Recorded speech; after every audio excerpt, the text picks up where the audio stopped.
Hey everyone, it's JT here. After our first remote duel locals, I'm going to do a deck profile for the deck that I won with this evening.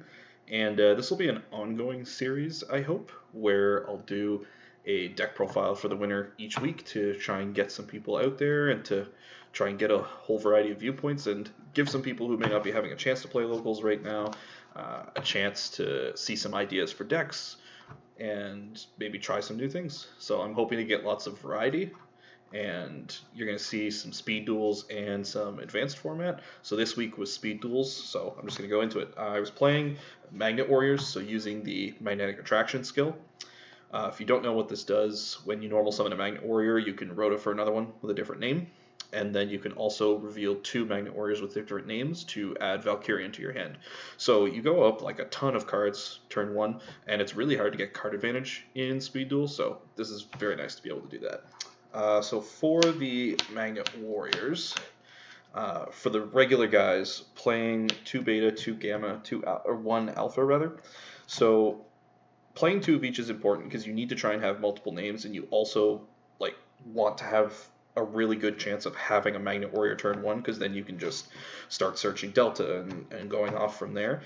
Only playing 1 Alpha, because he's the worst one, because he's got the least attack and doesn't have as good defense as Gamma. Although having the different names is important, like you still want to play 1 so that you can summon Valkyrian naturally, but otherwise the combination doesn't really matter, because for Delta's effect you can have 3 with any name, but he's the worst one, so I'm just only playing 1. If you decide to cut Magnet Conversion, though, you need to have a second name of this guy. 2 Valkyrian. This is just because there's a lot of games where you're going to be able to summon 2 at once. 3 is too bricky, but having 2 allows you to be able to summon them both to OTK some games out of nowhere. The best monster in the deck, Delta. When he's normal summoned or special summoned, you can dump a Magnet Warrior to the graveyard, including himself. You can send himself to trigger the graveyard effect. When he's sent to the graveyard, you can banish 3 Magnet Warriors from your graveyard, other than any copies of Delta, to special summon Valkyrian from your hand or deck. So he's very good at generating OTKs out of nowhere, and combos well with the field spell to run into something and then bounce it with the field spell, and then you can summon Valkyrian from your deck to get 35 out of nowhere, and that's usually enough to seal games sometimes. Stupidly broken card, Magnetic Field. So this thing says if you control a level 4 or lower Earth Rock monster, you can special summon a level 4 or lower Magnet Warrior monster from your grave. So either Gamma, Alpha, Beta, or Delta. And then when one of your Earth Rock monsters battles, so any of them including Valkyrian, if the other monster that you're battling with doesn't die by battle, you can bounce it to the hand. So it's something where you can also get a lot of random OTKs out of this, and obviously opening this plus Delta is crazy, because you not only go up the 2 cards from the skill, but then you just get a free monster through this, and they can't really safely attack into your monsters, because then you can just bounce it to hand and bring it back next turn, even if they kill it, and swing for a ton of damage. So yeah, this card's crazy, and although I don't really like Metaverse and Speed Duels because I find it super slow, this card is so important that I would consider putting it in this deck. And then for combo cards, I guess, 2 Magnet Conversion.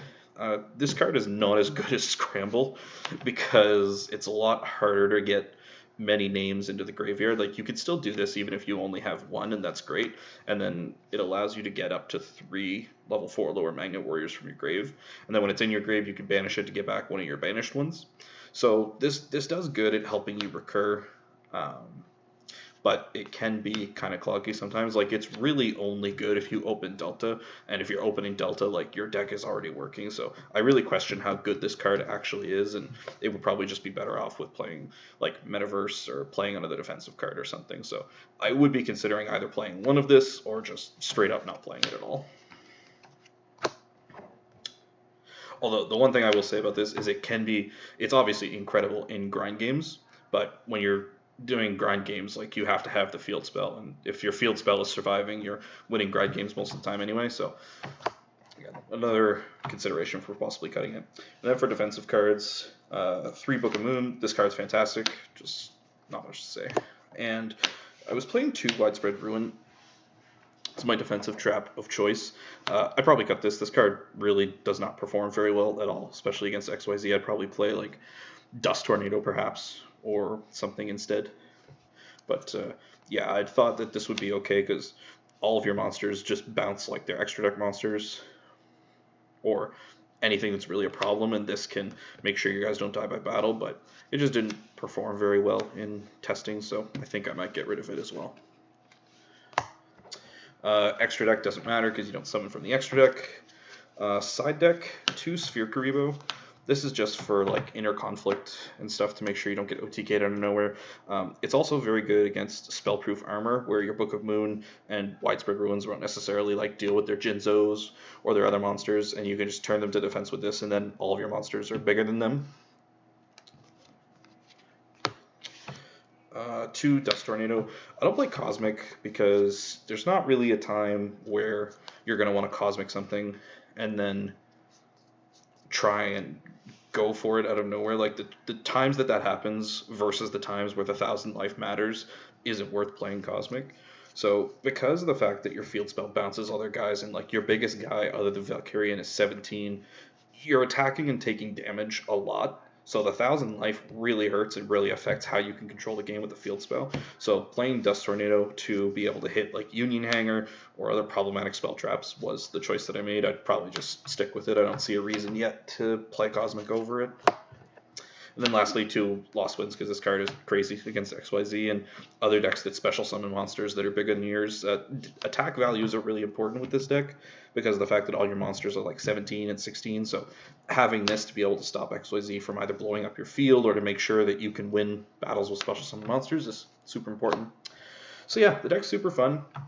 The only changes I'd make are the ones that I mentioned, like cutting Widespread Ruin and potentially cutting Magnet Conversion to try and make getting to the field spell more consistent. I would consider maybe adding another Alpha in there because I'd be cutting the Magnet Conversions, but we'll see. So anyway, we're going to be having remote duel locals once a week, hopefully, to be determined. But otherwise, we'll be doing 1 week of advanced and 1 week of speed duels. So hope to see everybody come out, and thanks for watching.